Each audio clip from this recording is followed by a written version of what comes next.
It was a family, this chaos with food for thought on parenting. Again, it's chaos with food for thought on parenting. Like, what's the best way to raise your child? Best way to handle some issues? Best way to interact with your child? And in the end, to let you know, there's no best way. There are a lot of ways to do a lot of things, but there is never one way to do anything, and then to turn around and say that that way is the best way. The best way to do everything, I'm sure we can all agree on, is trying multiple ways. You may be doing a way that actually works, and even though that way actually works, there still may be a way better than that.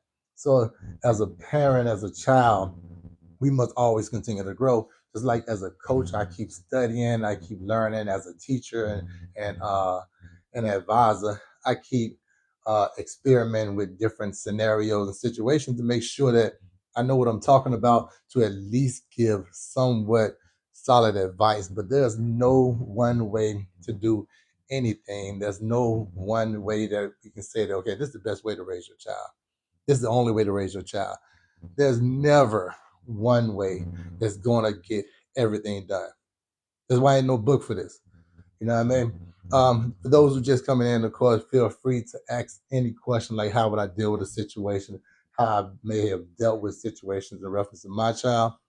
I can tell you 100% what worked for me. I can never tell you 100% what works for you. I can tell you in that situation this worked. But my next situation might look exactly like my last situation with my next child or my other child, and it might not even work. You know what I mean? Just like I train my son all the time, my oldest son all the time. And what I do to train him doesn't work for my younger boys at all. Like literally, I watch their time get slower. And it's just like that with being a parent. I feel like a lot of people got to learn that kids are not your friend, they're your child. And you can be friendly to your child, but they're not your friends. You know what I mean? If a kid was meant to raise themselves, we would have left our kids in the hospital after we had them. That's not the case with it because that's not the situation. And I think a big problem that a lot of teachers are having when it comes to teaching our child is that we don't want to give our kids structure, and then we send them to a institution. I'm not that big on certain things in reference to school, but we send our kids to a school and expect for them to be compliant, and they're not going to be compliant because they're not compliant at home. Chances are you don't even want to deal with your own child, but you send your disobedient kids to another person and expect for that person to not have to set your kids straight. What's going to happen is that they're going to get older, become older kids, become non-functional people in society, and they're going to end up going to jail or death, whichever one comes first. You know what I mean? But yeah, kids are not meant to raise themselves, and if they were, we would have left them in the hospital. However, if you have a situation, you have a question, anything you want to ask me, feel free. This is a safe space, not to the degree that you can ask and say anything you want to say, and nobody's going to say stuff that you disagree with. It's a safe space that you're asking people who don't personally know you, and they giving you their best advice because they don't have an ulterior motive. They don't have an agenda that's in the background to really mess over you because they don't know you, and they get no benefit from that. You know what I mean? All right. So the first thing we're gonna deal with, let's just talk about um, parents and parents and disagreeing with your child. As a parent, I'm always be respectful to my child as far as not trying to openly embarrass them, not trying to take away their visions and experimental growth. But also as a parent, I'm not going to allow you to make certain mistakes. The biggest mistake that you can first make in my house is thinking that you have a right to privacy in my house. As a parent, I'm gonna help you not make that mistake because in my house there ain't no privacy. In my house, literally what I say goes, and that's pretty much it. We ain't talking about no knocking on the door when I come in because I ain't giving you time to hide nothing. I don't want you thinking that we're equal in this situation. We're not equal by no means. The only way to be equal in this situation is to get out of my house. Then we're equal in that situation. Um, However, what I will do, mind you, the doors of my house for my kids never close. I'm not trying to make it seem like this is the only way to do this. What I'm telling you, I don't have to worry about them trying to hurry up before I open the door. I don't have to worry about them once as they get older telling me that I shouldn't have went through their drawers. I make sure that as a parent that I might still be putting up clothes, not because I want to put up clothes and I don't do it often, but I randomly do it. The reason why, because I want to make sure I'm going through their drawers. No different than when you females, because females would do it before a male would do it. In my opinion, I might be wrong. Females, don't hold me to this. Don't scold me for this either. But a female to tell you, hey, I want to clean up your room. I'm going to clean up the space for you. I'm looking out for you. I'm going to clean up your house, right? In actuality, they're searching through your shit. So as a parent, I'm going to pick up around my kid's room every now and then. Now, believe me when I tell you, it is not often. It is very random, so it keeps them on their toes. So I'm going to pick up around their room because I'm really looking through your shit. I'm doing my job to make sure that you're not hiding nothing in your room. You don't have something in the crevices that I've never seen. You don't have any, as you get older, any extra money as a little boy, most likely this happened, that I did not give you or don't know about. If you have anything that's going on in your room that I can stumble over, I can't stumble over it if I will never go in it. And I'm not going to be the parent to make it seem like my kid can never do no wrong. I'm gonna just be the parent that know that when my kid may have the possibility of doing wrong, I have a chance of stumbling over it. If you give your kids too much privacy, too much, too much feeling of that we're mutual friends, when you start doing that crap, that's when you're gonna start losing your own authority over your kids. Now you don't just raise a kid; you have a problem with authority. That's a problem within itself. I don't want to have a kid that think by any means they can talk to a teacher any kind of way, even when that teacher's in the wrong. I'm gonna say it again. I don't want to have a kid that think that he can talk to the teacher any kind of way, even when the kid's in the wrong. That's what I'm for. Because I promise you, I'm gonna make sure if you did your part of being respectable and saying, Miss Such and Such, you're not gonna talk to me like that, but it's fine. Can I talk? Can I go call my dad? When I get there, I'm gonna make sure that you extremely proud of how I handle it. So you do your part in shutting up, and I'm gonna do my part in acting up. I promise you. But that's if you did your part. Like if you and made sure that you're in good standards and you were in the right, it's easy for me to come and champion you and have your back and make sure that you don't have to go through this again. Or make sure that while I'm in a situation, I'm not looking stupid trying to support you in it. Tell my boy all the time. I'm like, listen, son, you may have done wrong, but in my eyes, it might not be wrong. So make sure that when you handle your business or when whatever happened, that if nobody else don't know exactly what happened, that I know. I want to know exactly what happened because I want to be able to tell you, hey, shouldn't have done it that way. Should have done it this way. But I also want to be in that position that when I'm talking to authorities or other figures that are over you, I want to be in a position that I can turn around and say, hey, this is what happened. This is how we should handle it and be in the right. I don't want to go in there. You told me, oh no, it's never happened. That would never happen. Of course, he would never do that. And they got you on video like this. I don't want to be that parent. I don't want to look stupid. The worst thing you can do as a kid is make me look stupid. I don't want none of that. So to make sure that that does not happen, no matter who you choose to be truthful to, be truthful to me. Because I want to be able to get you out of that. So now if I can get you out of that, by the time we make it home, sure, I might have the conversation might go way different than what you think, such as a kid wanted to cheat off my son's test. My son didn't let him cheat off the test. So the boy kept trying to look over his shoulder.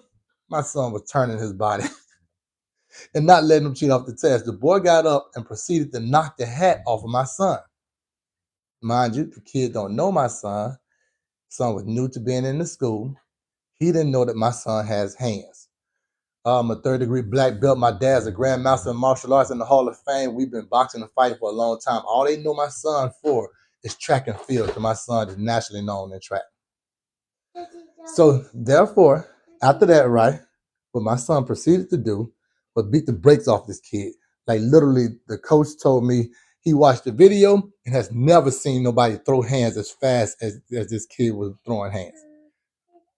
Okay, yeah, there are consequences to everything.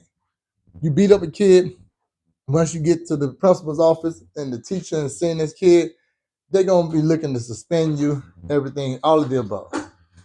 And I'm going to talk in front of them like, yes, he shouldn't have did this. Yes, okay, what's going to happen? Okay, this is the situation and everything. I'm going to make sure I get you the most lenient situation as possible. But then when we walk out of there, you know what I'm going to say? Good job. I don't want nobody to put their hand on my son. And I don't want to hear about how you was such a great young man and by not putting your hands back on them. Lord knows that is not how I view or handle anything. If you put your hand on me, I'm going to do my best to make sure you don't put your hand on another soul in your life. And that's how I raise my kids. So now that's how I raise mine. But you might not be the same way. So that's why I say every situation isn't the same for everybody. And since every situation isn't the same for everybody, I would never tell you that this is what you should do for yours. I'm gonna tell you 100% of what I did for mine, and 100% of my opinion. That don't mean that that's gonna work 100%. All right. Next, let's just talk about kids, and I train my kids and etc. Right. So we play football, we run track. A lot of people, they're not big on sports, but that's what we do. We run football and run track, right? I don't preach to my kid education is the only way to get ahead. Mainly because I got multiple friends that have doctrines. They're unemployed. One of them was unemployed until she just gave up on trying to get a job and started her own practice. That was God. So now that she has started her own practice, she can employ the people that have trouble getting employment like her, because she was told multiple times that, baby, if I hire you, I'll be firing myself. What kind of mess is that? So why are you the person that's picking people to hire? However, my point is that you never know what you're going to be into. Everybody's not a scholar. All my kids make straight A's. So I want to make sure we get that get that out there right now, so people don't be thinking, well, you're pushing education. The one thing that you always have is education. No, it's not. It's not. It's not. I'd rather be over a business and have my own business than to be working for anybody's business. So mind your business, right? All right. So what I try to teach my kids, and instill in them is that you only have one life to live. And in that life, you're writing that story. In that story, you're either gonna lose or you're gonna win. That's really kind of what it boils down to. It ain't a multitude of other ways of looking at it, but winning and losing. So in this winning process, you got to make sure that you take care of your next generation. Why not pass on a better way to live to your kids too? So therefore, what we do, we go out and we see other people that are not living as well as we are, and we talk to them about how we do our thing, how we do our training. So when my boys wake up, let's say we're gonna go back when they're younger. They're older now. We're gonna go back to when they're younger. Let's say we're doing ABCs, right? We're just learning the ABCs.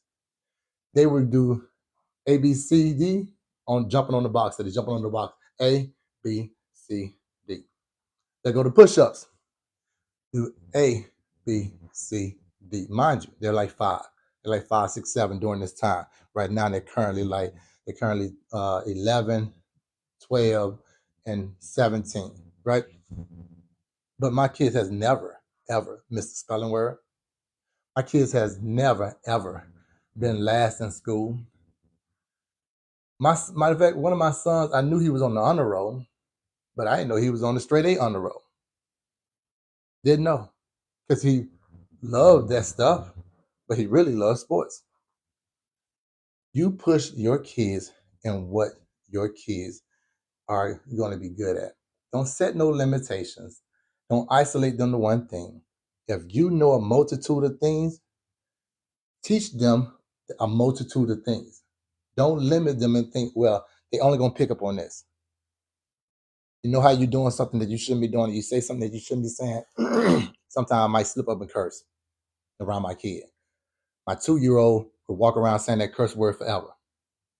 My point, my point is that kids will pick up on what kids want to pick up on. Don't limit them and think that they're not going to pick up on something just because you think they're not going to pick up on it. Throw it out there, and if they pick it up, let's go with it. Let's go with it.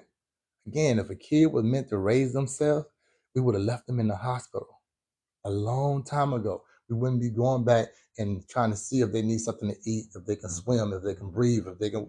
We wouldn't be checking on none of that. All right? Do your job as a parent. Do your job.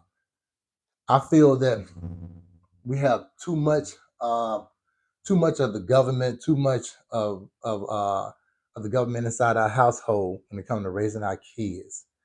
That we, one, as parents, are afraid to tell our kid no. Then the school struggles with teaching your kids and putting them out of their class and sending them to the office. Then we got a kid that's in, or an adult now that's in society that ain't listening to nobody, and then make it easy for the private prisons to make a profit. Do your job. Start back parenting. Start back checking your kid. There's no way that any parent should ever be complaining about what their kid is doing. Or he do this too much. He played the game too much. Well, damn it. Who bought the game? How can you complain about your kid playing the game too much when you bought the game? I don't get that. It don't exist to me. He's always eating candy. Who bought the candy? The kid ain't got no job. I don't get that. But they got their own money. Somebody, grandma cashed out to some money. Who took them to the store? How did they get there? Your kid don't have no car. Just like you be making your kid late for football practice, basketball practice, track practice because you driving and taking your time and you stopped at 30 stores and etc. But when you stop at them stores, they getting that candy, that junk food, and whatever you saying that they shouldn't be doing and eating. They're doing that. Whenever you going late to a situation with your kid, and that now your kid go late to everything, and when they get a job, they going late to their job. You created that. But then you want to turn around and call your kid lazy. Your kid is you. Your kid is you. Is that exactly what you made them? The interest and the personality is what you pass on. You don't pass on no disease. You don't pass on no nothing but bad habits. That's what you pass on. If you're a person that eat a certain way, you're gonna pass on that habit the way you eat. So your kid, if you're big, most likely your kid gonna be big. If you're late to everywhere you go, most likely your kid gonna be late to everywhere they go. If you're into cars,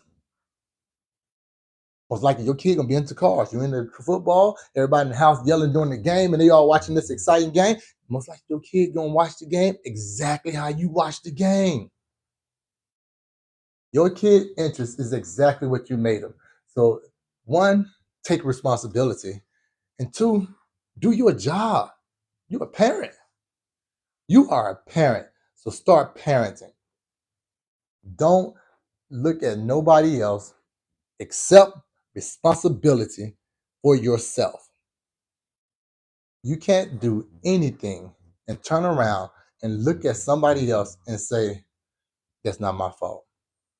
You did it. That's how it works. That's how you doing something works. And that's how it become your fault because you did it. No different than raising some badass kids.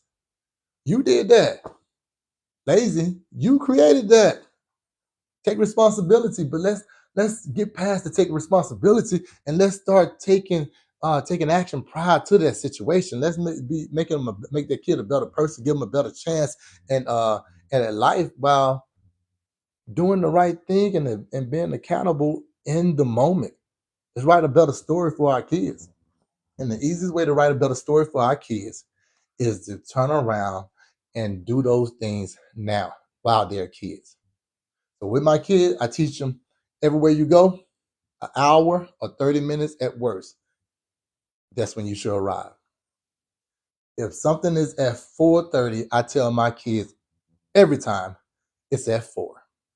If something is at 4:30, I might tell my kids it's at 3:30.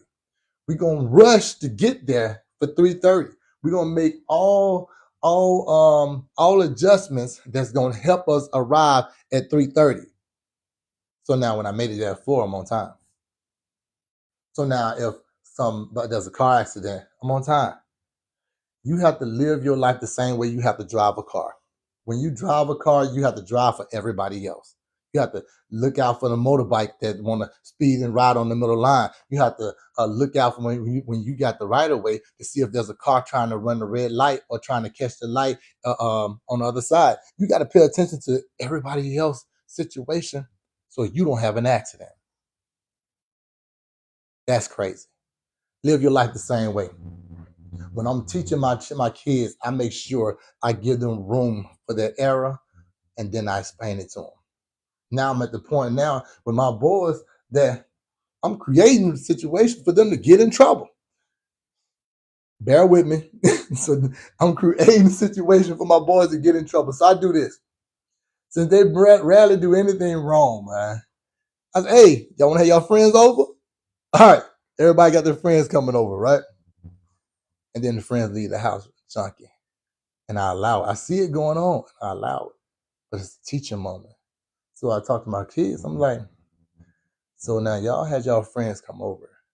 And they supposed to be y'all friends. And they left y'all and didn't clean up nothing. They didn't even consider cleaning. And you all didn't even consider checking them. Y'all watched them walk out of the door, knowing that y'all were going to have to take care of something. And y'all couldn't say nothing. What am I doing? Right? Why should they get in trouble for this? Right? Guilty by association. Only people that don't live by guilty by association is police officers. Police officers watch a person kill another person and then get away with it. They don't go to jail for it. Other people in dealing with police officers had them write up statements on them on stuff that they did not do. And they partner get away with it. We don't have the luxury of that as civilians. As civilians, what we do is if you were with your friend and they stole something, you stole something. If your friend shot somebody, you shot somebody. So as parents, we got to teach our kids, police your friends. Check your friends, or if they can't be checked by you, leave your friends alone. So this is how my kids tell on each other, right? They'll come tell me such and such did such and such. First thing I said, did you tell them? If you didn't tell them, you're a snitch. What you should have did, you should have told them, hey, don't do that. That's one. When they still go ahead and do it, say, hey, hold up. I told you don't do that. But if you're going to do it, I'm letting you know I'm about to tell dad. That's two. Now when they do it, it's on them. You should feel nothing. You told them first, don't do it. You gave them the opportunity to fix themselves. And then after telling them don't do it, the second time you told them, hey, I'm letting you know the consequences. Then you told them the consequences. The law don't even do that. So I think you did that now when you tell. It ain't snitching. It ain't snitching. Now you're reporting. See the difference? Now you just reported the exact information that you told them that you were going to report from the beginning. It's on them that they the ones to listen. You feel me? But that's what we have to teach our kids. Because when my son goes to prom, my 17-year-old, I want to know he's going to be comfortable telling his friend, hey man, you've been drinking, don't drive like that, or I'm not getting in the car. Get to the car, all night he kept on drinking. Get to the car, hey, I'm not getting in. You shouldn't get in either. But if your friend get in, good, okay, fine, but my son ain't in there. I want to know that he can make that hard choice when I'm not around. I don't care about the choices he make when I do care about the choices that he make in front of me. But in reference to the choices that he make in front of me, the choices that he make when I'm not around is the ones that's going to affect our lives the most. What's done in the dark always come to the light, and I want to make sure that my son may not make all the right choices, but he gonna make the ones that count, or he gonna make the most of them. And I can always think, okay, such and such was there, or Octavian was there, and we got a good chance that he did the right thing. One time went by a house, right? I'm driving by the house, and I see my youngest son. Well, during this time, he was my youngest son. I see my youngest son, Makai, standing outside the house, right? And I don't see nobody else. I don't see nobody bite. His older brother, Octavian, is with him. His middle brother, Bryson, is with him. But neither one of them's with him. Where are they at? I stopped the truck. I'm passing them up. I back up. Say, hold up. So why are you standing out here? He didn't want to say. I said, hey, man, why are you standing out here? He said, Octavian and them in the house. They're not supposed to be in nobody's house. I don't know who's in the house going to try to put their hands on them. I don't know who's in the house going to try to be mean to him and try to touch him inappropriately. I don't know. Nobody's in his house to say that I'm okay with them being in a house that I don't know everybody. And mind you, when most stuff happened, it happened around the people that you do know. So it wouldn't have made a difference to me. I told them, don't go in nobody else's house. But guess what? He told his brother not to go in the house. My youngest told his older brother and his middle brother, both of them being older than him, not to go in the house. His older brother told him, hey, let's just take our bikes to the back of the house so dad can't see it if he drive by. So you know what the new thing was? Y'all do whatever Makai says. You know how it was killing them for 30 days to listen to everything Kai said. And believe me when I tell you, everything Kai said wasn't right. Some stuff was like, hey, let me have your snacks. And they'll hit me. Dad, you weren't talking about snacks. I said, yep, snacks included.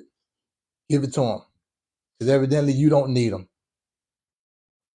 You don't want to be put in situations that you don't agree in. Teach your kids not to be put in situations they don't agree in. Your parents, and do your job. Stop avoiding them just because it's small. As a man, I go too far so I know that my kids would never come up short. So as a child, you know to go overboard so you have done enough for your parents. There's no way, and there is nothing that would tell me to change anything in reference to how I'm raising my kids, because I know that this is what I agree with. And chances are, how you raise your kids, I don't agree with. So I do my best to do my part and let you know what works for me. But I'm never going to tell you what works for me is the only way to handle or raise your kids, because it isn't. There's no one way to skin a cat. There's no one way to raise a kid. There's no one way to train an athlete. And as a parent, we must continue to learn and grow, which is why we're doing this podcast. I mean, this is our food for thought. Like I said, if you have a question or something you had to deal with in reference to your kid, want to know how we in the group or me would have handled it, ask away. I have no problem with it. What I do have to say though, if you do nothing, you're gonna have nothing. And I promise you, we don't want our kids to be referred to as nothing. They're not gonna have no values. They're not gonna have no restraint. They're not gonna have no ideal of what it's like to be considerate of others. A general, basic, civilized human being. They're not gonna have no idea of how to be able to live in a world that's populated with other people that have ideas that are not their own. They're gonna feel like they're entitled and feel like everybody should go along with them. They gotta learn to bend, not break. The system ain't made for us, and that means everybody. When we speaking of us, talking about the human race, not black, not white. The system is not made for us. It's just not. It's made for certain people that it's made for people that like own this on TikTok and own other social media sites and promotional sites, and I'm talking about the people that own those people that own that stuff. System made for that. So in living in the system, I want to make sure that my kids don't become a victim of any system, and we do that. We do that by making them better people and by parenting. Stop being lazy and do your job. Do your job being a parent. Do your job being a teacher and a mentor to your own kids. Teach them how to be on time. Teach them how to be courteous and considerate of other people's time. That is what makes the world a better place. People say one man can't change the world. One man can change the world. That's exactly how the world got messed up by one man. It started with one man. How do we fix it? The same way. You got to do something that's gonna be impactful to your kid, and that is gonna be something that is positive. That's gonna be something that's negative. Ain't gonna always be good. Your kid ain't gonna always like the choices you make for them, and they're not gonna always get why you made those choices. Those choices gonna change your kid's life, or they're gonna push your kid's life off the edge. So do your job. What I appreciate seeing the growth within my kids. I appreciate seeing my kid tell my other son not to go in that house. And he knew that it was so wrong that once they went in and they kept coming out asking him to come in and he wouldn't go in, he knew it was wrong. And he still didn't fold. I felt extremely proud. That's why I put him in charge often now. Now, because of that one situation that we had, and I think he may have been like 7 during this time. Now he's 10. He may have been 6 if I'm not tripping. But now he's 6. I put him in charge often off of that one situation. That one situation caused me to evaluate them all totally different. Because I know when eyes are closed, hey, what up, Jay? What up, Kobe? What up, Garrison? Hey, when eyes are closed, I know that there's a great chance, not guaranteed. I know there's a great chance that he's gonna do the right thing. That matters to me. That's why all kids, they don't get the same punishment. They're not the same. They're not the same throughout their life and throughout the day. For me to say that, okay, if one of them didn't do the dishes, he's gonna get in trouble, and then the other one don't do the dishes. It may be okay. I might let it go because I'm gonna automatically assume that this ain't gonna happen again. It ain't gonna happen often. But the one who forgot the dishes and got in trouble, he do it often. He do it by far the most. So therefore, by far, you're gonna get the most punishment out of it. You might as well get ready for it. I don't let my kids or let the outside energy or interruptions tell me, hey man, they all kids, they should be treated the same. They're not the same. And the world not going to treat you the same. I don't even want them to assume that everybody get treated the same. The world is unfair. It's unfair. And again, you're a parent. Do your job. I love you. But you're a parent. You have a job to do. And if you're not willing to do it, you shouldn't be raising no kids. Whether your kids, somebody else's kids, shouldn't be keeping kids, should be babysitting kids. You shouldn't be doing none of that. If you don't have the heart for or the stomach for this, you shouldn't have the heart or the stomach to be making kids. Because if kids were meant to raise themselves, we would have left them in the hospital. But we don't. And I've learned also, and I'm going to give you an example. I've learned also that kids that get the most instruction, kids that are raised with the most instruction throughout their entire life, because they've generally been raised with instructions of stuff that other people have already accomplished, so they know what they want them to achieve, those kids are always the most successful. I'm talking about those kids are always considered the great, the GOATs, the greatest of all times. Example, prove it. Kobe Bryant, 1. Michael Jackson and the whole Jackson 5. 2. Michael Jackson, how about all the Jacksons, right? LeVar Ball, all the Ball brothers. Since youngins, since birth, always told what to do and given complete instructions and not wavered ever to ever think that the kids are in charge or in control of anything. The Williams sisters. Again, complete instructions, not waver, consistency in instructions and work.